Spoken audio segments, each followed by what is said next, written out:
Dalam satu sensus penduduk pertama, saat rakyat Indonesia masih belajar berjaya, banyak orang awam masih saja bertanya-tanya, apa guna sensus buat mereka semua? Sensus penduduk itu sama saja cacah jiwa orang Indonesia dicatat oleh negara. Data jumlah jiwa dipakai oleh negara. Membangun Indonesia tentu saja perlu data. Marilah semua sukseskan sensus kita. Bantulah setiap usaha yang bertujuan mulia. Sensus penduduk telah tiba waktunya.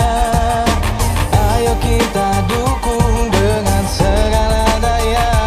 SP 2020 sensus terkini bangsa orang Indonesia lebih 200 juta jiwa. Pastikan kamu hadir dan aktif turut serta, karena Anda tercatat pasti data akan akurat. Sensus penduduk cermin diri anak bangsa.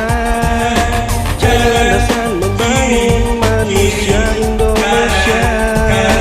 Sensus penduduk haruslah kita bantu dengan memberi jawaban yang jujur dan seksama.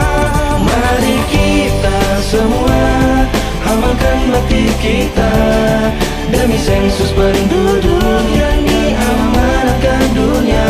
Mari kita semua amalkan bakti kita demi sensus penduduk yang diamanatkan dunia. Sensus penduduk untuk masa depan bangsa. Sensus penduduk demi masa depan bangsa. Mari kita semua amalkan bakti kita demi sensus penduduk yang diamanatkan dunia. Sensus penduduk untuk masa